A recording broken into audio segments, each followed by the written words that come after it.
¿Qué tal, amigos? ¿Cómo están? Qué placer enorme saludarles a ustedes en esta mañana de día viernes 14 de noviembre.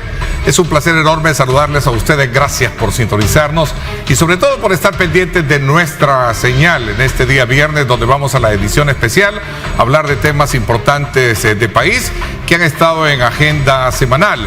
El día de ayer en Cadena Nacional se habló precisamente sobre un tema que viene a cambiar todo el sistema de atención médica y se dio a conocer el programa Doctor SB, donde el uso de la tecnología y particularmente la inteligencia artificial estará de por medio. En un segundo tema este día con nuestros invitados vamos a hablar acerca también de ese proceso de unificación de cara a las próximas elecciones que puede establecer la oposición en nuestra política partidaria en nuestro país.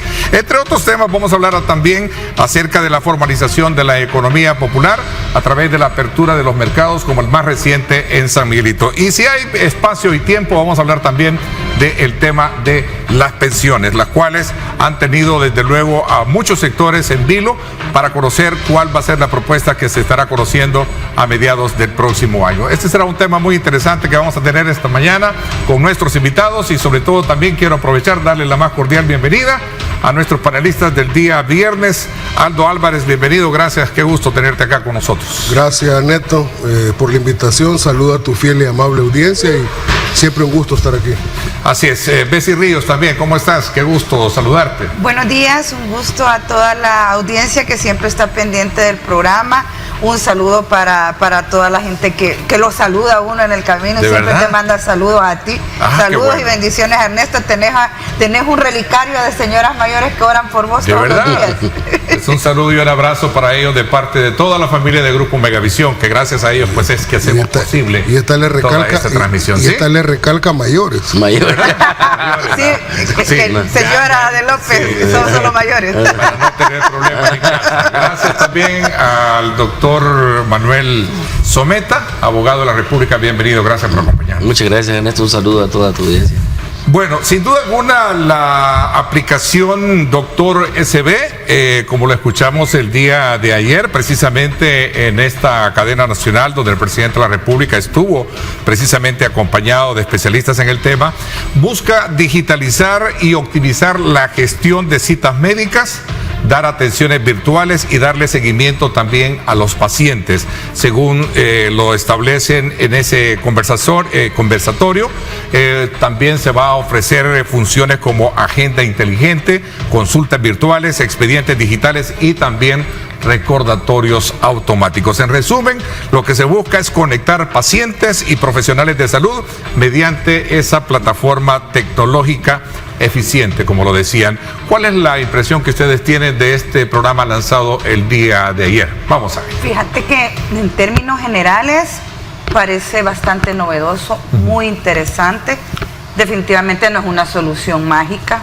Va a necesitar varios ajustes porque si bien es cierto, se está iniciando con el enrolar a la primera capa de personas que van a estar utilizando esta aplicación, que son de 18 a 30 años, creo, sin temor a equivocarme, que se les está escapando el tema de la brecha de analfabetismo.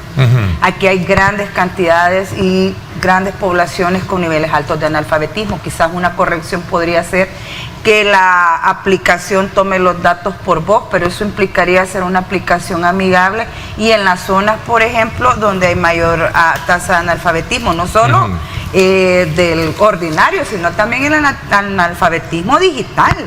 Y tienen que expandir el acceso al internet a la zona rural. Creo que tiene muchos retos, bien utilizada, bien trabajada, puede solucionar para el medir tema los alcances hacia donde verdaderamente puedes llegar a tocar esa fibra sensible que es la salud, ¿no? Y para mí personalmente es urgente tener claro si ya están alineados a los estándares de la Organización Mundial de la Salud sobre la ética en el uso de la IA. Ok, vamos a ver, doctor Someta, cuál es su impresión y luego Aldo también, para luego entrar a la fase de debate, porque creo que aquí hay muchos elementos de juicio que trazan no solamente esa parte horizontal de a dónde se quiere llegar con este proyecto, doctor SB, sino también de los alcances y sobre todo también de las pros y contras que esto puede tener. Vamos. Mire, desde 1979 en este país el reto en salud ha sido el de tener este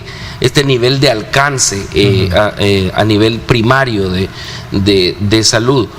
Una forma, digamos, de hacerlo es la que se lanzó ayer con esta aplicación. No cabe duda, y esto no lo quiero decir como pesimismo o como una crítica mala, sino como una mera realidad. No cabe duda que vamos a hacer otro experimento más, igual que con el Bitcoin, a ver si nos sale bien. Si nos sale bien, vamos a vendernos como los pioneros en el mundo, aunque no es la primera aplicación, o no somos los primeros realmente en el mundo quienes lo tienen. Ya esto está en Uruguay, Alemania, Brasil, en Estados Unidos, en Uruguay, Brasil. Entonces no somos los primeros, pero si nos funciona, nos vamos a vender como pioneros en esto. Ahora, o sea, esa es una novedad. Yo lo veo positivo en tanto este experimento salga bien. ¿Y por qué le llamo experimento? Porque nosotros le estamos pagando a Google, porque ellos, por darle nosotros los datos y entrenarle su inteligencia artificial con los datos que también ya le dio el MinSal, y luego pues ver si esto funciona. Yo no digo que esto es malo, yo no me opongo a esto. Una corriente o tendencia a la cual no podemos Pero digo que es un experimento que tiene muchas variables y que hay que tener mucho cuidado para esto. Es una aplicación a la que nosotros vamos a alimentar con nuestros datos y los profesionales van a alimentar con su conocimiento. Va a hacer este cruce, vamos, como dijo Bessie, vamos por capas, y luego pues vamos a ir viendo de qué manera funciona. Esto abarca en una muy buena parte de los ciudadanos que estamos conectados, abarca para este alcance que decía al principio de la atención primaria en salud. Ahora va a quedar a la vista, digamos, o va a quedar pendiente cómo hacemos para conectar a estas personas, número uno, que no tienen acceso a dispositivos, porque puede haber internet en su cantón, pero no dispositivos. Y número dos, la gente donde no hay ni siquiera servicio de internet. Eso, porque me voy a adelantar a lo que va a decir el colega, espero yo que se aborde más adelante, porque como siempre dicen en el discurso, es que va a hacer falta, es que todavía toma tiempo. Está bien, en este caso lo admito. Pero lo que yo quiero destacar es esto, es que estamos nuevamente experimentando, y por el bien de los salvadoreños yo esperaría que esto resulte bien. Ok, Aldo, comparten lo que han dicho tus antecesores con relación a su valoración de este nuevo sistema que busca, sin duda alguna, una propuesta que busca modernizar la atención médica en El Salvador.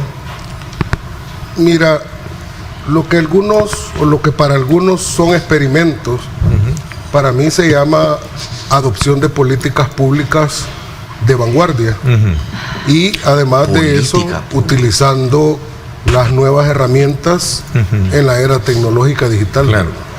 O sea, un gobierno debe de utilizar todas las herramientas que tiene a su disposición para poder cumplir con el elemental deber de darle solución a las demandas de los gobernados. La salud, evidentemente, es una de las demandas más sentidas, ¿verdad?, en una población, cualquier población del mundo, no solo en El Salvador. Y en El Salvador, evidentemente, que, como lo dijo uno de los expertos que estaban con el presidente, la brecha en términos de acceso a servicios de salud siempre estuvo determinada por el nivel de ingreso. Evidentemente, aquellos que tenían para pagar, ¿verdad?, salud privada, siempre recibieron y han recibido históricamente en este país mejor servicio de salud que quienes accedían al servicio público. Con este proyecto se lograría en un tiempo relativamente muy corto, porque los rangos etarios se van a ir cubriendo muy rápido. Es más, él dijo semana por semana, más o menos. Y aun si fuera mes por mes, aún sería rápido, si lo quisiéramos ver así. Se lograría realmente una equidad que jamás ha existido en este país, porque el mismo tratamiento, por ejemplo, el mismo procedimiento que el presidente en vivo mostró, utilizando su propia identidad, es el mismo que va a tener cualquier que esté salvadoreño promedio, ¿no? Promedio en cualquier lugar del país. Ahora, hay algo que aquí se ha mencionado que hay que dejar claro. ¿Existe analfabetismo en El Salvador? El analfabetismo general sí, anda más o menos como por el 9.4% al finales del 2024, lo cual más o menos es una cantidad importante de gente. Pero sabes que hay casi 11 millones de conexiones de teléfonos celulares en este país. Conexiones, no aparatos, conexiones de teléfonos celulares. Lo cual es una ventaja para aplicar cualquier método de esta pero naturaleza. casi el doble de la población. Sí. Porque uno dice, bueno, ¿cómo es eso que hay más celulares, casi el doble que personas? Y es más, hay personas que puede que caigan dentro del 9.4 de analfabetismo, pero sabes que esa gente está bien comunicada, sabe utilizar su celular, es más, hace videollamadas con parientes en los Estados Unidos, especialmente en las zonas a donde se encuentran niveles un poquito más elevados de analfabetismo, que es el oriente del país, a donde llega la mayoría de las remesas. No hay espacio para dudar entonces de que puede ser un método más complicado para gente en el área rural o alguien videollamadas. Que hace videollamadas. Bueno, veamos esa parte. Habrá que ver cómo se logran ¿es esto una política pública? Captar estos datos, porque recordemos que el analfabetismo en términos generales, como el analfabetismo digital, implica que estos adultos, sobre todo adultos mayores, personas con analfabetas, van a necesitar apoyo. Por eso es que yo entiendo que se pida la primera capa de 18 a 30 años, para que en teoría estos ayuden a sus adultos mayores en el caso es que estén ahí. Pero aquí te puedes encontrar con el problema de los puntos de internet, que no es cierto que en todo el país tengas internet, hay zonas donde no hay, y la idea de hacerlo amigable es que esté en toda la zona, y que la gente logre comprender entre una emergencia de importancia para ir al centro médico y esto que te están pidiendo, que es sin incapacidad, que no es una emergencia ni tampoco es una urgencia. Sí, solo es una consulta virtual. Es decir, una gripe, puede ser un espasmo. Es una gestión de citas, pero imagínate que empezás con la consulta, por ejemplo, que yo espero que todo esté digitalizado. Creo que sí, porque estuve en el San Rafael esta semana y sí, la gran mayoría de información del paciente está digitalizada. Pero a la hora de alimentar la IA, entiendo yo que tiene que ser el médico el que llene la información, porque si se capta por voz, que ahí es donde es lo que me llama la atención, pues sí que le va a decir un paciente de la zona recordar que es un desahogo, digamos, de atención médica para la primera fase de atención. Pero la Eso gente, es lo que decían ayer pero la gente entiende que es la primera fase.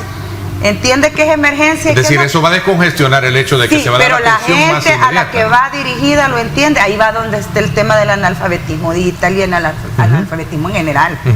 O sea, la gente te va a la emergencia y quiere una incapacidad por una gripe. Esta aplicación te va a retener ahí. La idea es descongestionar y que te llegue el que tiene las tripas de fuera al hospital. Eso claro, está claro. Que reciba la atención que de verdad. Pero no es...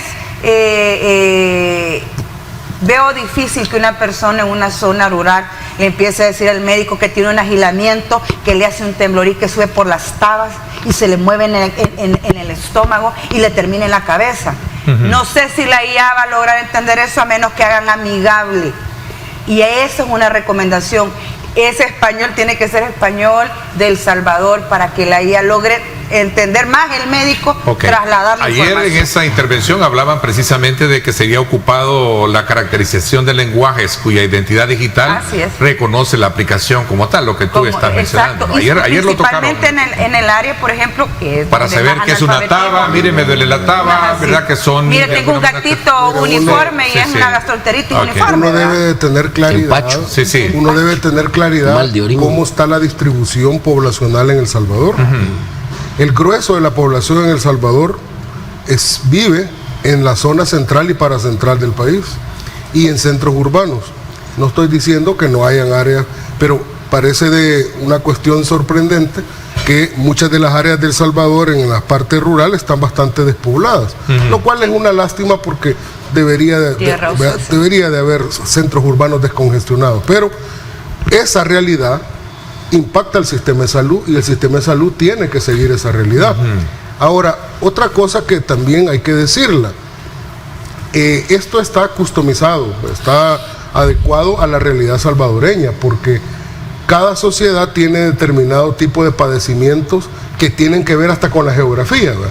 No es lo mismo vivir en un país tropical que vivir en un país templado, gripes, porque las enfermedades varían dependiendo de los climas.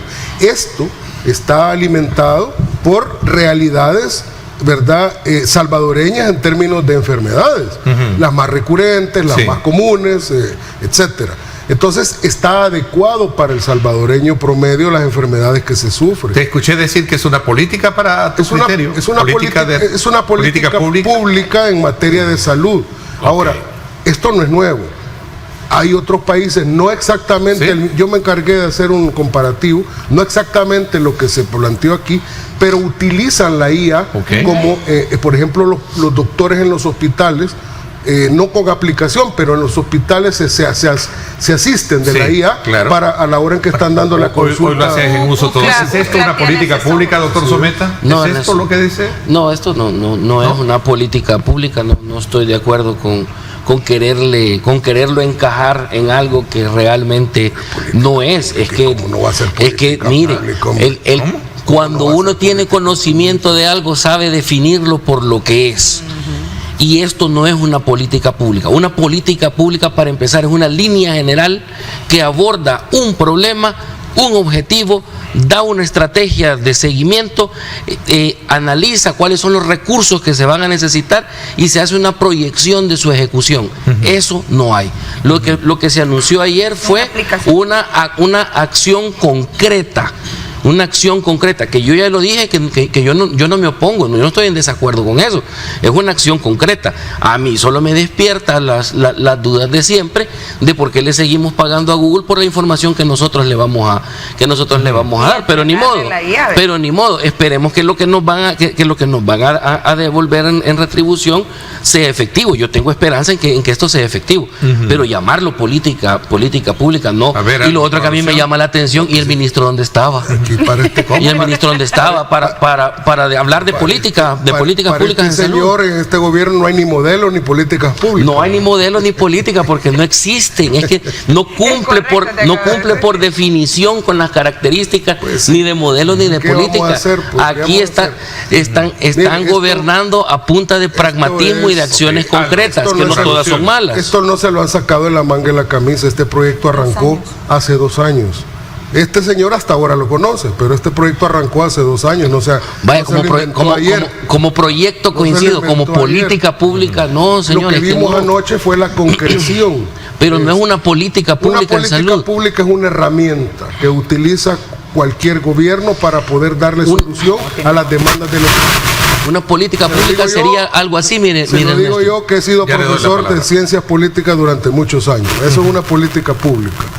Y esta es una herramienta que no es la única, porque va engarzado con el nuevo sistema de hospitales públicos, que por cierto, le comento, para que por si no lo saben, ya dentro de unos días, no meses, días, se va a inaugurar el principal centro de salud pública de este país, que ni por asomo se va a parecer a las latas que nos dejaron. Entonces el presidente dice algo, y tiene que ver también con la gente, por ejemplo, los adultos mayores, o gente que es un poco más difícil que entre a la era digital. Dice, el que quiera puede seguir yendo, las unidades de salud seguirán abiertas, los hospitales seguirán abiertos, no hay ningún problema, se les va a atender como siempre, pero está esta alternativa para que aquellos que consideren que se les hace más fácil por la distancia, el transporte, o lo que sea, puedan utilizarlo. ¿Dónde te colocas tú con ese punto y contrapunto? Esta aplicación no es una solución mágica, creo que eso lo tenemos claro. ¿Es una política pública? Y todas. Es una aplicación todavía, creo que le faltan elementos para llamarla política pública. Creo que ajustándola correctamente podría tener un buen el resultado que se está esperando, ¿no? Con el tema de que sea accesible a toda la población y amigable para la población, para disminuir las desigualdades en el tema de acceso a la salud pública. Ahora, yo insisto, aparte del programa es recomendatorio, ¿verdad? Sí. Entonces yo creo que las recomendaciones más importantes son Es importante tener que expandir el internet rural. Tiene que ser un diseño inclusivo en el idioma, en voz, para la gente que no va a poder estar escribiendo en el teléfono por los niveles de analfabetismo. Y específicamente en las zonas donde hay más alto nivel de analfabetismo, que sería la zona de Morazán. Tienen que tener adoptadas las guías sobre la ética de la OMS en el uso de la IA y en el uso de nuestra información, además. Y por último, el método de evaluación. Cada 6 meses por lo menos nos tendrían que entregar un informe de cómo le ha ido a esta aplicación, cuánta gente la ha utilizado. ¿Cuál es el impacto que ha tenido? Porque esa no son 5 centralización? centavos lo que estamos gastando. Vamos a ver, doctor, para ir un poco cerrando este ciclo, en el cual contempla desde luego aspectos que tienen que ver con las fortalezas y debilidades que tiene todo proyecto, ¿no? No, claro. Mire, yo quiero aclarar que yo no me opongo a esta decisión. A mí no me parece una mala idea. Me parece una idea cara, eso sí. Pero pues el pragmatismo se paga caro, que es como se está gobernando actualmente. Porque en política definitivamente no es, y el colega puede haber dado ciencias políticas 20 años y no me va a convencer porque no cumple por definición con los elementos de una política pública, al igual que lo del modelo. Ya no vamos a hablar de lo que es y lo que no es modelo, porque ya me cansé de explicarles que no cumple con los requisitos de lo que es un modelo ni lo que es una política. Una acción concreta sí es, y a mí me parece esperanzadora. A mí me parece esperanzadora. Ojalá que podamos ampliarlo, que se puedan abordar los retos que vienen a continuación, que son los que ya planteó Bessie, y que esto pues ayude a quitar realmente esa alta demanda que tenía en el primer nivel de salud.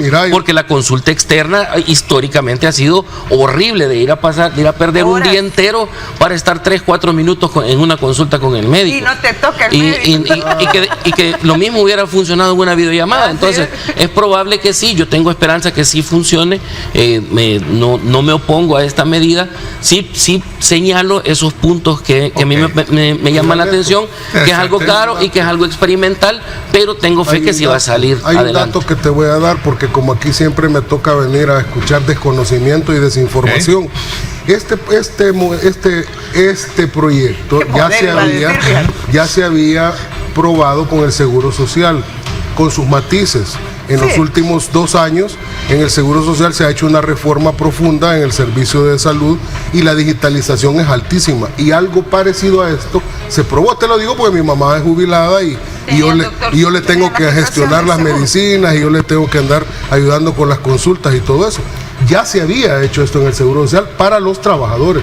Esto es para la población en general, el sistema público de salud. Y créeme, preguntarle a cualquier asegurado qué piensa de este nuego sistema de digitalización. Depende a quién le preguntes, porque los adultos mayores, los adultos mayores se quejan porque dicen: ¿por qué no me dan mi cita por escrito? Me la tienen que mandar al teléfono y ya estaba gozando, no la puedo usar. Ese es el problema, y allí es donde tienen que ser amigables. ¿Qué piensas? No, pues si eso se cae solo, eso es argumento. No has ido al seguro, entonces no es cierto. Yo digo que yo voy toda la semana, voy. 2, evidentemente que esta decisión que se ha tomado tiene que ver con la nueva visión que tiene el gobierno de lo que es el gobierno digital. Un gobierno digital. Y no solo en el área de salud, en todas las áreas. Yo te digo que soy usuario. Tienen aplicación muy bien simple, es una aplicación muy buena. Buenísima, el CNR. Te da la información. Interesante. Entonces vamos a cerrar un poco, digamos, Ernesto, abriendo este espacio. ¿Ya checaste tu ID digital? Sí, ya vamos a entrar a hacer las pruebas pertinentes. Sí, así vemos. Sí, rapidito, para desmentir esto del desconocimiento. En 2019 yo escribí un artículo que se llama Gobierno Abierto en la Prestación de Servicios en Salud, y ahí hago exactamente una propuesta como similar a esta en 2019, publicada en la revista Salud y Desarrollo. Ahí lo pueden encontrar, donde está exactamente y el motivo por el cual yo no me opongo. Ahí está una propuesta y efectivamente una perspectiva de cómo eso podría funcionar. Interesante, señores, nos vamos a la pausa. Cuando regresemos, Continuamos con la agenda de temas que se han planteado en la presentación del programa. Uno de ellos es precisamente cuál va a ser la estrategia electoral que van a utilizar los partidos de cara a las próximas elecciones. Otro tema que también salió esta semana a relucir en cuanto a hablar de una oposición unificada. Vamos a ver en qué consiste esto. Nos vamos a la pausa, no sin antes recordarles a ustedes la importancia que tiene que participe precisamente con con sus mensajes a través de nuestras aplicaciones. Y antes también quiero decirles a ustedes que el sabor de Sopas Lucky es otro nivel. La de res nos hace saltar de alegría. Sopas Lucky, el sabor lo dice todo. Búscalas en tienda y también en supermercados. Pausa y regresamos con más.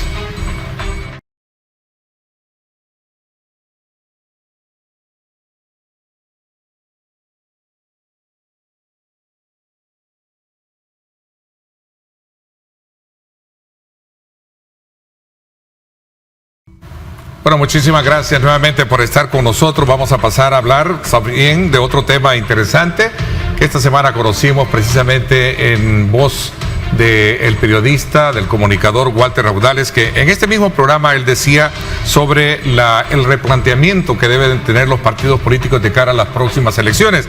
Uno de ellos era del poder buscar la unidad entre el partido Arena y el partido FMLN, incluyendo al partido Vamos, para poder cambiar un poco la decisión que a lo mejor se pueda tomar el soberano en las urnas en este 2027.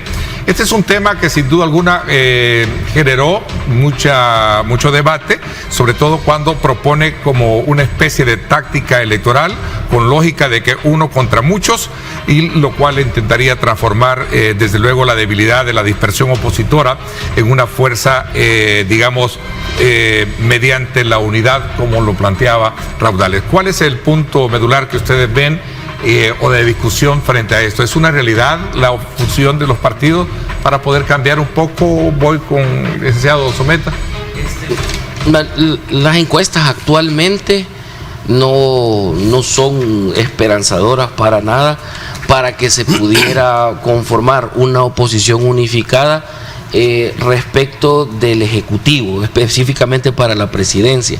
La diferencia que tiene el presidente Bukele respecto de la oposición es tan grande que yo creería que ni juntos alcanzarían a hacer o a sacar alguna propuesta por los males que ya hemos señalado acá.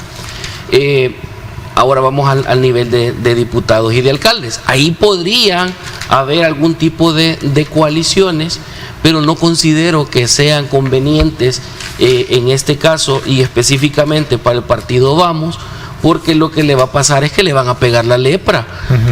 Los otros dos partidos vienen tan cargados de estas manchas de corrupción y de sus funcionarios antiguos, de sus liderazgos estériles, que pueden manchar, incluso afectar al partido. Podrían en algún momento buscar alguna alianza entre Arena y el FMLN, que tampoco creo que sea viable por el antagonismo histórico que han tenido, y una alianza en este momento los destruiría más, porque dirían, puchica, nos estuvieron peleando tanto tiempo desde la posguerra, ya para terminar unidos ahora, no sería tampoco, creo yo, bien. Pero es un llamado más estratégico que ideológico. Claro, es que estratégicamente y según la teoría política, es que eso es lo que se debe de hacer. Las oposiciones se unen y se plantean frente a un partido hegemónico de una manera estratégica. El problema que tiene nuestro sistema partidario es, número uno, la antagonía que crearon Arena y el FMLN y cómo se han manchado de corrupción, y número dos, la incompatibilidad que tendrían con Vamos, o sea, que le van a pegar la lepra si se llegan a juntar, porque Vamos no ha tenido todavía, digamos, experiencia en la función pública. Tampoco esto significa que Vamos tiene un capital grande. Ok, a eso voy, porque de alguna manera también las encuestas no los colocan tan bien para ser competitivos, aún sumando lo que la misma si sumados no llegan a 7% tampoco, versus, digamos, un 28% que tiene el partido respecto a la Nuevas Ideas y un 80 y algo que tiene el presidente, porque ahí lo vamos a ver, separado. Sumados no llegan, pero lo normal, digamos, dentro de la estrategia es esto. Ahora, Ernesto, llama la atención bastante. En la mayoría de encuestas hay una barra gris, que esa sí llega como al entre el 43 y el 46% de indecisos, de que dicen no sé o no quiero responder, que esa gente se va a definir el día de las elecciones. Y es que de verdad van vamos a votar. ver, Aldo, quiero ver contrapunto en esta parte de lo que está planteando el licenciado Someta. ¿Tú crees que es positivo, como lo plantea Raudales, esta unión de los partidos para presentar una sola propuesta presidencial? Así con sus lapicitos, estilo Petro. Mira, yo te voy a decir una cosa. No ha habido muchos cambios de la última vez que hablamos de este tema aquí. Las cosas no han variado mucho, más que la propuesta que hace el señor que tú tuviste aquí invitado, que me parece que es una propuesta que pone la carreta delante de los bueyes. Y eso me demuestra que siguen sin tener capacidad, siguen sin tener cabeza política ni capacidad de armar nada más allá. ¿Por qué? ¿Por qué te digo esto? Porque cualquier proyecto de una posible unificación de partidos históricos, con todo su pasado, el lastre que tienen, y partidos nuevos, que dejemos aparte lo de las encuestas, porque esta idea de echarle la vaca, pero es una vaquita así bien pechita, es una casi que ya no llega ni a vaca, ¿verdad? Entonces, no, tiene fuerza, ¿no? Pasa primero y previamente porque se dé un sentido de identidad unitaria en términos y en pos de una finalidad política, de un objetivo político común. Vos mencionaste algo, es cierto, es que una unión opositora en cualquier lugar del mundo no está pegada con la saliva de la ideología, claro, sino de un objetivo político concreto. Ya después, llámese estratégico, como lo que sea, ya después verán cómo una vez que se logra ese objetivo, ya cómo quedan las cosas. Pero el punto es el siguiente: para que eso ocurra, tiene que ocurrir algo previamente, tiene que haber un líder, un liderazgo, no hablemos de personas, un liderazgo carismático que les dé ese sentido de unidad en pos a un objetivo político, y además que tengan la capacidad de poder darles identidad opositora. Pero cuando tenés un montón de opositores que no se logran conformar como oposición, porque son reaccionarios, y más adelante es que además de eso no tienen capital político. Solo termino, vamos a ver, okay. Más adelante te voy a definir por qué son reaccionarios y no son oposición. Si no dejan de ser reaccionarios y se convierten en oposición, difícilmente van a encontrar una cancha favorable para lograr convertirse en una unión opositora. Y como no tienen liderazgo, ya lo hemos dicho hasta la saciedad, no hay liderazgos y no hay cabeza política, yo miro eso que plantea este señor, lo miro prácticamente imposible en el actual estado de cosas. No digo que puedan surgir después, más adelante, otras cosas por ahí, pero hoy por hoy no la veo. Okay, vamos a ver. Yo para empezar, un saludo, Walter, un abrazo, estimado y querido amigo y compañero. Mira, yo tengo claro de que solos los partidos de oposición van a seguir haciendo el ridículo que hicieron en el 19, 21 y 24 elecciones. Es decir, a terminar en sus mínimas expresiones, porque no han tenido la visión de primero escoger la arena donde vas a ir a pelear, que no es la presidencial, son las diputaciones. En las diputaciones es viable que se vayan en alianzas, viable en diputaciones. Yo no veo una alianza de una unión nacional opositora, porque eso habría que tener habría que tener un montón de gente así que no hay, capital político, que no hay, y la credibilidad que no tienen, y tendrían que tener fortalezas que no tienen. Entonces, busquemos a dónde podemos reconciliar. ¿Dónde? En las diputaciones. ¿Cuántos votos le faltaron para conseguir diputados en San Miguel, en La Libertad, en San Salvador, para conseguir el diputado? ¿Qué tan cerca están del último que metió Nuevas Ideas? ¿O el del PCN o del PDC? Ahí es donde tienen que hacer el trabajo, pero tendrán la madurez política para poder hacer a un lado sus propios intereses. Ahí es donde está el problema. Porque ¿por qué no le funcionó este proyecto de un Frente Amplio común para la elección de 2024? Por simples, llanos y puros egos. Porque apareció ahí una figurita que quiere ser la que vaya adelante, marchando arriba de la tarima, bailando, y que nadie más se le ponga a la par. Así no funcionan las cosas. En política no opera de esa manera. Ahí hay una cosa, es que cuánto eres y cuánto vales, cuánto tienes de capital político. Y aquí, yo vuelvo a decirlo, aquí perdónenme, pero ninguno de los liderazgos, o los que se reconocen como liderazgos, llámese Marcela en Arena, llámese Claudia en Vamos, llámese el Chino, digamos, en FMLN, convoquen afuera de la Binajes y llénenla. Llena más rápido ese muchachito que tienes a su casa, llenó esa plaza y no ellos. Entonces yo creo que deberían de enfocarse en lo realizable, y lo realizable son alianzas muy puntuales en las diputaciones, pero eso pasa porque, vamos, no le vaya a agarrar consejo a Someta y diga, no, yo con ustedes no me junto porque Dios guarde. Sí. No, vea, querés meterte en política, querés incidir en política, gana. Y ganás con votos, mete diputados. Ok, son las 7 de la mañana con 15 minutos. Le doy la palabra cuando regresemos, que me la pidió. ¿Es este llamado entonces un factor que identifica una fragmentación interna que debilita a la oposición? Quiero dejar planteada esta temática cuando regresemos. Pausa y volvemos con más.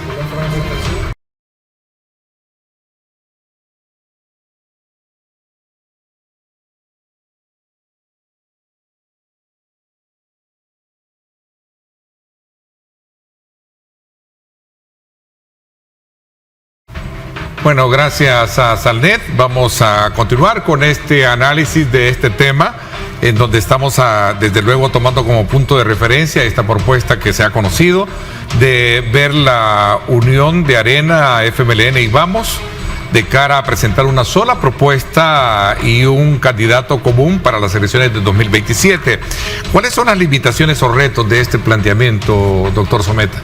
El primero es justamente el que plantea Bessi, que para lograr una oposición unificada tienen que tener primero objetivos comunes, claros, y deben de desistir también de muchas de sus pretensiones personales. Es cierto que Vamos, por ejemplo, les rehuye a estos para no llenarse de la lepra, pero tampoco es que tengan el capital político aquel fabuloso como para poder competir. Tienen lo del curul que ostentan. Ese es el capital político de Vamos, el visible hasta ahorita, y el que se puede cuantificar es ese, el número de votos de San Salvador por el curul que tienen. Ahí está.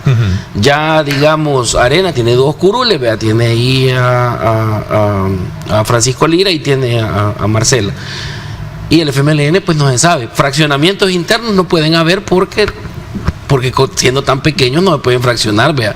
Más de lo que ya están. Más de lo que ya podrían estarlo. Se llama fraccionamiento subatómico. No, ahí solo que ya entre ellos tengan personalidades múltiples y se puedan seguir fraccionando, pero en adelante ya no. Pero esto no quiere decir de que es el peor escenario. Si lograran en algún momento coincidir en puntos, primero desistir de la presidencia, hay que se presenten, pero ahí no hay, actualmente, estadísticamente, no hay posibilidad. No es ahí. Es diputados, son alrededor de 20 o 21 diputados los que tendrían que apuntar para recuperar, digamos, la presencia política que se tiene. Yo considero que actualmente no tienen ese capital, pero es algo que es difícil, pero es algo que repensando y buscando nuevos liderazgos se podría conseguir, porque a mi criterio jala más votos. Por ejemplo, le voy a decir, en el partido Arena, jala más votos Francisco Lira y Marcela Villatoro que lo que mueve el señor Saade con toda la estructura del partido. Okay. Es difícil entonces concretar en términos del FMLN, porque a la vez sí me regaña de hablar del Chino Flores. Habla del frente, no del Chino. ¿Qué es esto? Pero hay una propuesta, una pregunta base. Supongamos que un universo paralelo, ¿sí?, casi inexistente, se lograran cohesionar y hicieran, vamos a echarle la vaca a nuevas ideas y al presidente, vamos juntos. Y uno dice, vaya, está bien, pero ¿a quién convocan? ¿A quién convoca? ¿Qué capacidad tiene de convocatoria?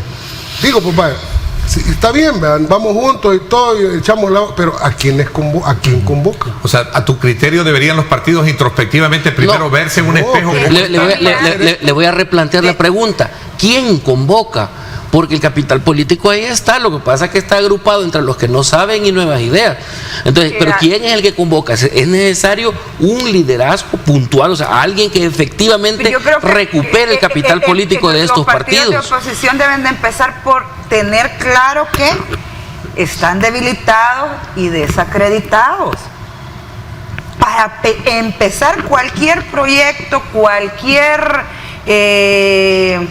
emprendimiento, tenés que saber cuáles son tus fortalezas y tus debilidades y hacer el inventario. Y empecemos porque no tienen presupuesto, están debilitados, están desacreditados, no jalan, sus banderas ya no valen lo que valían. Deci, la lucha social puede ser más efectiva que la vía electoral, planteaba él en esa conversación. Totalmente, que sostuve con él. Pero lo planteo diferente. Yo tengo claro que el movimiento social puede tener incidencia en las políticas públicas siempre y cuando, Walter, el movimiento social no ande jalando partidos chucos.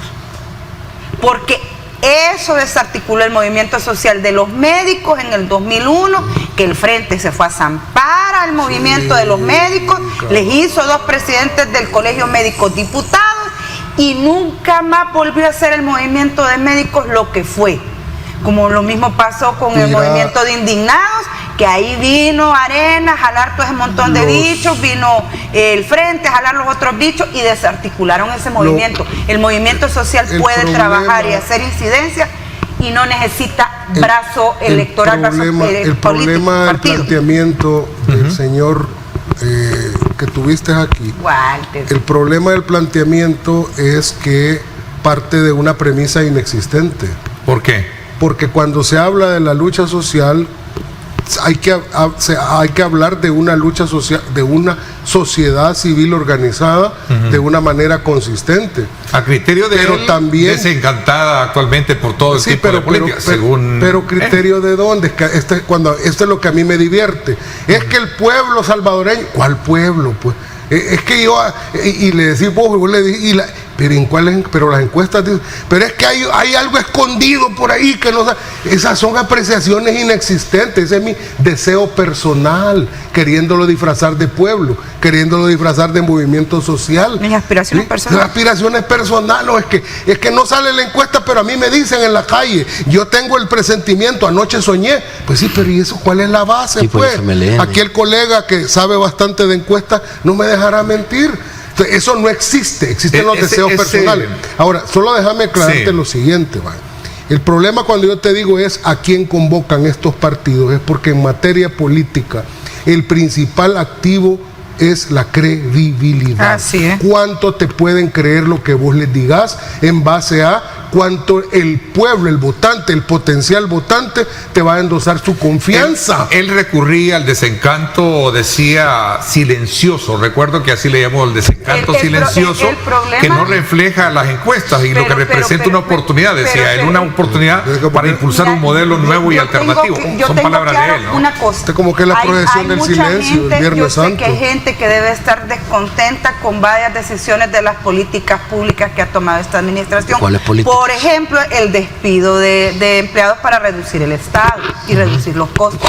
¿Cuántas familias se quedaron sin el ingreso? Los desalojos, quieras o no, en el centro, los vendedores que se quedaron sin su fuente de ingreso y sin soluciones. Probablemente hay una masa ahí de gente que está afectada y está molesta. A ver, pero yo no los veo corriendo de regreso a los brazos de Arena y al frente, Es que por eso... menos a los de Vamos. Entonces, sí, hay un grupo de gente descontenta, pero esta gente no está girando hacia los partidos de oposición porque, habida cuenta, siguen debilitados, siguen desacreditados, muchos siguen de prepotentes y soberbios y no quieren reconocer la condición en la que están. Creen que, no sé, como dice Aldo, en su universo paralelo, son fuertes. El discurso ese, hoy estamos más fuertes que nunca, ese es paja, ese te lo dicen cuando están más débiles, ¿no es cierto? Y cuando están más desacreditados. El enano con la percepción distorsionada. Sí, estoy bien, el enano que se compra la troca para verse alto, o sea, no, es bien No, hombre, que compra los espejos de gimnasio. Sí, es bien complicado trabajar con esta oposición que no quiere entender la situación en la que está, no ha sabido escoger cuál es la arena donde va a pelear, porque no es la presidencial, no es la presidencial, no es la presidencial. Tienen que hacer sus coaliciones con las diputaciones y están ya tarde. Estamos 15 de noviembre y están tarde. Pero en lo que dice Bessie me da la razón. Fíjate que corto. En lo que dice Bessie me da la razón. Nieto. Entonces yo solo voy a dejar planteada una frase para que se divierta aquí el colega. Ya ve porque es importante que me dé la palabra. ¿Serán entonces, estando en este estado calamitoso y de descredibilidad, serán estos partidos los que realmente van a poder lograr algún cambio político en este país, o deberá ser otra cosa subsiguiente? Una pregunta para responderla, doctor Zurita. Es que los partidos van a ser, porque como instituciones, digamos. No, pero yo digo estos partidos. Y como lo dice la Constitución, son el vehículo. Exacto. El problema es la gente que está dentro de estos partidos. Por eso yo replanteaba su pregunta. No es a quiénes se va a convocar. La gente ahí está. La gente ahí está, la que dice que no sabe por quién va a votar o siquiera si va a votar. La gente ahí está. Por eso es que yo digo que los movimientos sociales no son en este caso la solución. Yo coincido en muchas cosas con don Walter, pero en esta no, en el sentido de que las luchas sociales han servido para otro tipo de cosas. Por ejemplo, para oponerse a la ley de la minería, que nunca la derogaron, pero al menos no se supo ya más nada, con esto del CIFCO que querían construir y este tipo de cuestiones. Ahí han habido movimientos sociales que han sido escuchados, por suerte. No se han tomado acciones concretas, pero han sido escuchados. Al menos ya no se volvió a saber más sobre esto. Pero esto es electoral, y como es electoral, tienen que ser los partidos políticos como instituciones los que tienen que incrementar su capital político. Y el problema es quién se va a encargar de asumir un liderazgo tal que logre incrementar o llamar hacia estos partidos políticos este capital político. Eso actualmente no lo tienen. Tienen que seguir barajando liderazgos, no quedarse siempre con los mismos como lo están haciendo actualmente, y hasta ese punto, hasta que lleguen a ese punto, van a poder salir. Entre tanto, va a seguir el Partido Nuevas Ideas como hegemónico. A mi criterio es más probable que se fracture Nuevas Ideas por los pleitos internos, porque ahorita que están viendo el pastelote se van a matar por querer entrar ahí y querer ocupar un curul en la alcaldía. Y están los resentidos que no les dieron los préstamos del hipotecario. Y están los que no les dieron puestos tampoco con de funcionarios. No es una Entonces, propuesta para viable, mí es más, sino más bien es algo como descabellado. Sí, es más probable que se fracturen Nuevas Ideas a que sobrevivan en esta elección. No lo veo descabellado, Ernesto. ¿Sí? Lo que pasa es que mientras no definan agendas mínimas y arena el lugar donde van a ir a luchar electoralmente, que no es la presidencial, sino el trabajo en conjunto en los territorios con el tema de las diputaciones y apuntar a cuadros viables, potables, creíbles, fortificados en los territorios, puede funcionar. Pero como te digo, el gran problema es que ya están tarde, y los egos son inmensos, y en cada partido hay gente que podría dirigirlo mejor, pero se tiene que mover la gente que está adelante. El ego que tienen es Bueno, esta semana es del tamaño de esta- la distancia de los votos entre el último partido que quedó en segundo lugar y el presidente Ok. en la presidencia, más de 1 millón y pico. Esta Yo- semana, yo esta vuelvo a semana el hacer- presidente del COENA también hablaba de que Arena se apresta y no descarta la posibilidad de presentar su candidato presidencial también. Lo dijo Mira, también en otro mira, medio. No voy a hacer una va, pausa. Sí, dime. Yo rápido, yo lo que le digo, el llamado, como lo hice la vez pasada, no desperdicie su voto en las próximas elecciones. Arena y el FMLN ya están muertos para la Ya gente está haciendo campaña en el corazón. por si sobreviven. Y si no, si se llegaran a sobrevivir por algún milagro de los 50,000 votos del diputado, van a ser cancelados porque hicieron fraude electoral. Entonces mejor déjenlos que se mueran, porque no va a ser Halloween, vea, la noche de los muertos vivientes. Cualquier cosa que vaya a surgir de aquí en adelante políticamente hablando, que tal vez se convierta en oposición, porque la veo difícil, porque la gente no se siente motivada a hacer partidos políticos, porque mucha aplastante parte de la población está de acuerdo con el proyecto que encabeza el presidente, no va a venir de estos muertos vivientes, de esto no va a venir, así que no desperdicie Ok. su voto, déjenlos morir. Interesante. Voy a hacer la Que se pausa mueran. comercial y regresamos Mortus con est. más temas, ¿sí? Yo Bueno, creo ahí que está. Walter tiene una Vamos a buena la idea. pausa, regresamos con más.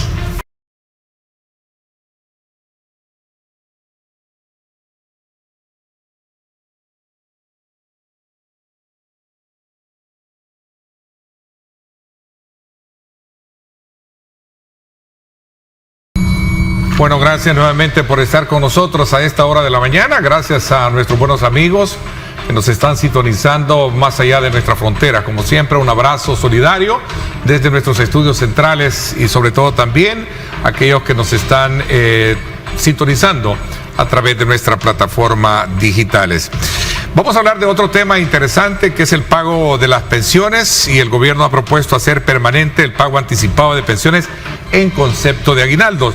Todo esto traza un eje de perspectiva de cara a fortalecer la base solidaria que tiene, y sobre todo también cuando se está a la espera del cumplimiento de un acuerdo que se ha hecho con el Fondo Monetario Internacional para que a partir de enero se conozca una propuesta que busque una viabilidad de sustentabilidad en el tiempo para el pago de este digamos, sector, a este sector que de alguna u otra manera pues sigue resintiendo bajas pensiones a la hora del poder adquisitivo de aplicarlo precisamente en sus compras. Así es que este es el tema que vamos a tener hoy en día. Vamos a darle la palabra también al licenciado Someta. Creo que también usted quería dar este punto A mí de me vista. toca primero. Sí, sí. Sí, vamos entonces.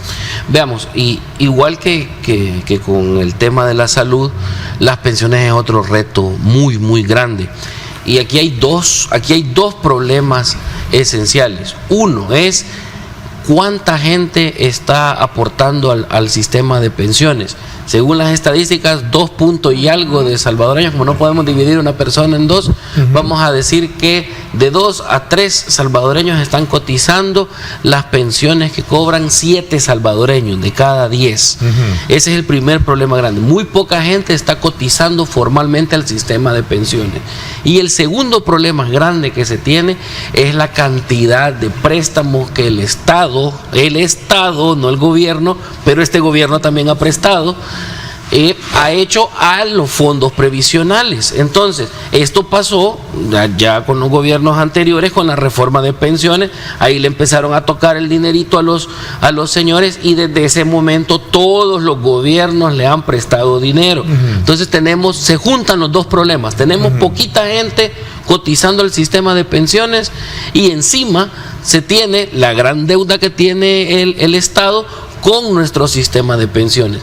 Entonces, cuando el Fondo Monetario Internacional propone que se haga una reforma en este sentido, es justamente porque lo que quiere asegurar es como que yo le preste dinero a usted, Ernesto, lo que quiero asegurar es que me pueda pagar, que tenga capacidad de pagarme. Entonces, ¿cuáles son las opciones que se tienen?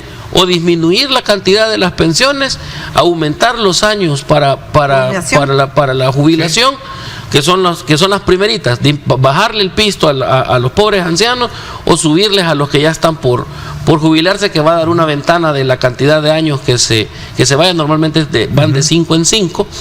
que podría dar una ventana, pero en ambos casos, quien va a terminar pagando el precio de las bajas recolecciones en cotización y de los grandes préstamos del Estado, siempre van a ser los trabajadores. Ok, Aldo, hablábamos extra cámara que esto antecede desde luego a lo que se ha propuesto de hacer permanente el pago anticipado de pensiones en concepto de aguinaldo, por cierto, ¿no? Sí, y para mí ese es el tema principal, ¿verdad? Sí, porque, cuéntame un poco. Y lo veo con bastante optimismo, mucha alegría, porque se presentó el martes a la Comisión Especial de Hacienda y Especial del Presupuesto una propuesta que viene del Ministerio de Trabajo de hacer permanente el pago anticipado el pago del aguinaldo a los pensionados a partir desde el 20 de octubre de cada año, y que es la mitad, por cierto, de la pensión. Y esto también obviamente que conllevaría, de ser aprobado, no me cabe duda que así será, conllevaría también el pago de la pensión alimenticia, también anticipado. Sí, que fueron las dos, sí. Exactamente.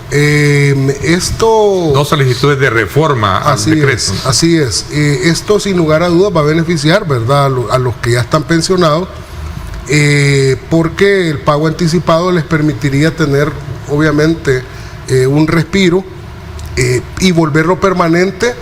Implicaría que ya no dependería de que haya o no haya algún tipo de excedente, digamos, coyuntural, ¿verdad?, de recursos, de caja, que creo que sí lo va a haber siempre, porque cada año está aumentando la recaudación exponencialmente, lo digo por el histórico, y creo yo que hay que aprobarlo, porque va a ser en beneficio.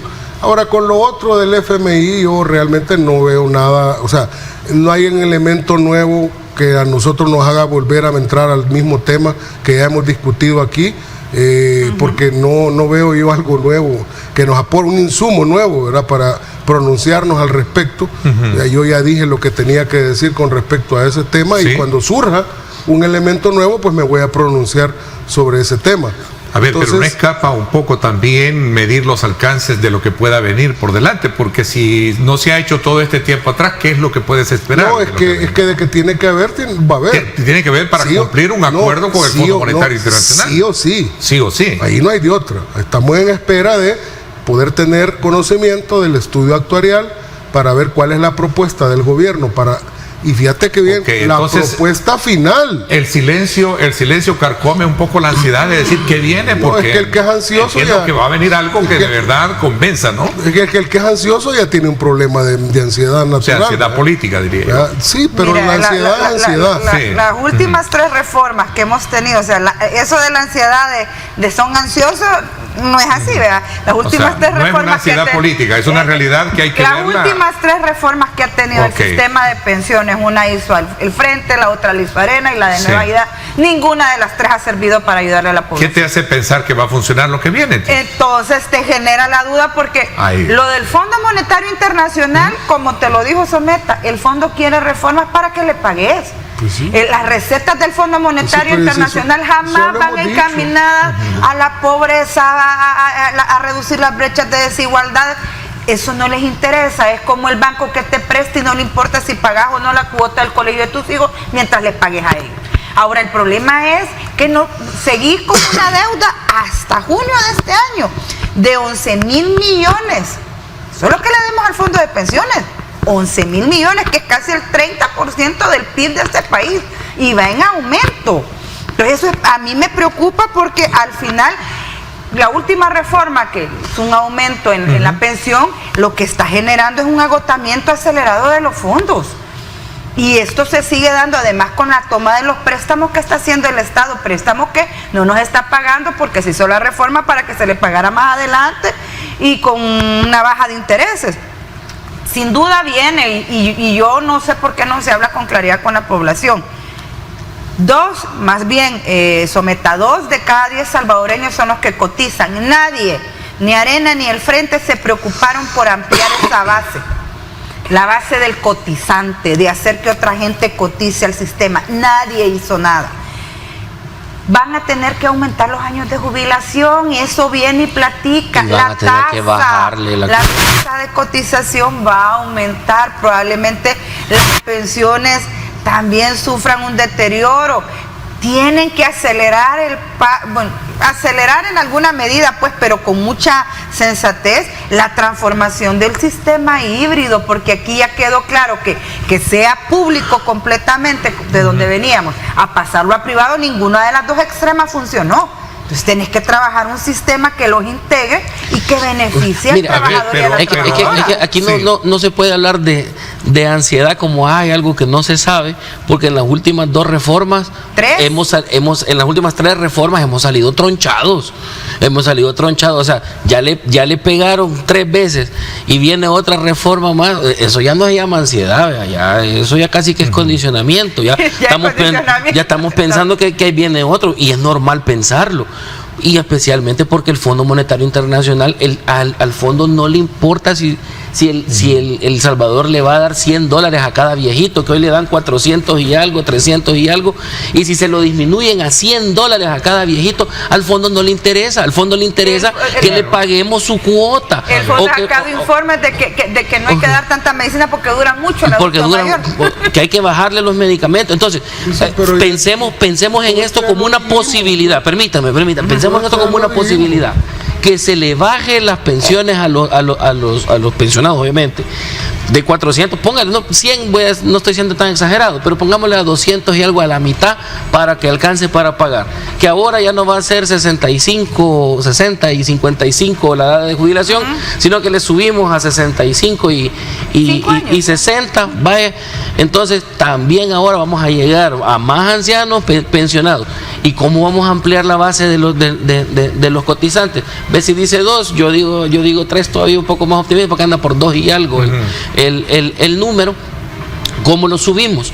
Entonces, pensemos en esto, que el fondo no está enfocado en el beneficio de los pensionados, no está hablando de economías plateadas, que sí se está hablando en otros espacios, no está hablando de eso. Lo que me interesa es recórtele a los viejitos para que me pueda pagar mi pisto. Así es como se está viendo. Sin embargo, tú eres de la tesis de que las pensiones en concepto de aguinaldo de jubilados y cuotas alimenticios, hay que resaltar que es parte de esa que se va a pagar de forma permanente, como se ha planteado. No, por ley. Eso es bueno, y que la gente reciba fondos. Y que aprobarlo en la Asamblea Legislativa, ¿no? Y como dice Aldo, ¿sí? y que pues ese atajo de tatas irresponsables que tiene este país, tienen que pagar. De forma ya permanente. Más sanciones deberían de tener tantos sinvergüenzas. Pero eso está bien. Vamos a la pausa entonces, vamos a ir poco a poco aterrizando en los temas que todavía tenemos ahí pendientes en la agenda. Gracias por estar con nosotros.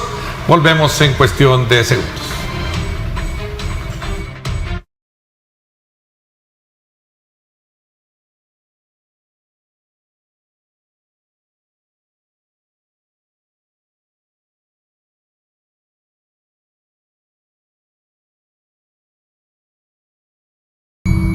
Bien, vamos a pasar desde luego en estos minutos que nos quedan para hablar también de este nuevo sistema de mercados que se impulsa en el país, el cual a través de la Dirección Nacional de Mercados representa un nuevo modelo de gestión modernizado y sobre todo también que busca cambiar la imagen tradicional y desordenada de los mercados municipales.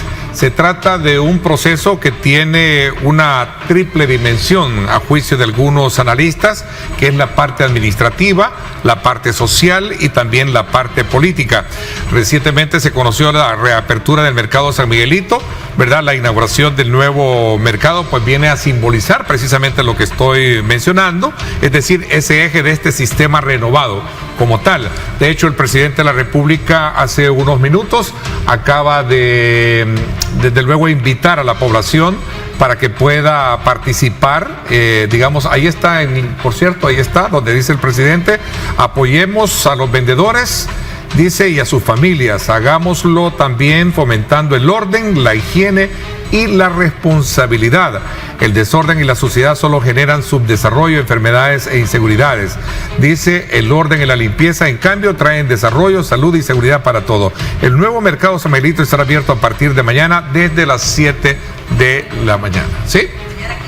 15 de noviembre, así es. Bueno, ahí está, un tema que... Yo creo que utiliza bien su plataforma y el micrófono que tiene el presidente en hacer un llamado para que la gente asista a hacer las compras a este mercado. que hace poco han empezado a ingresar los vendedores ya a utilizar los puestos. Ya hay denuncias de que parece que lo que se dijo en el discurso de la preinauguración, ¿verdad? Bueno, de la inauguración, porque el día de mañana es la apertura, no era tan cierto, de que les iban a seguir cobrando el mismo monto que les habían estado cobrando siempre. Hoy resulta pues que siempre no, ¿verdad? Tienen que pagar más.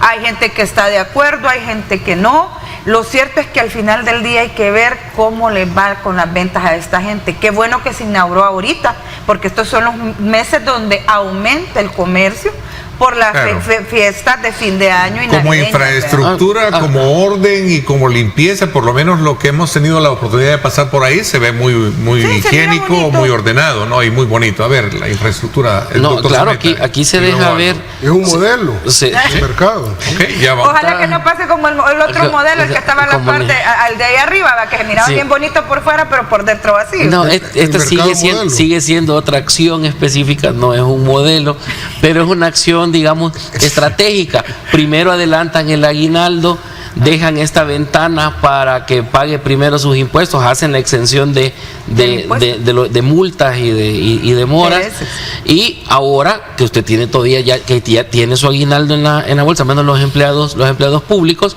ahora a estrenar el mercado. Bien. Con la invitación del presidente. A mí me parece una serie de acciones concatenadas que no son malas para nada.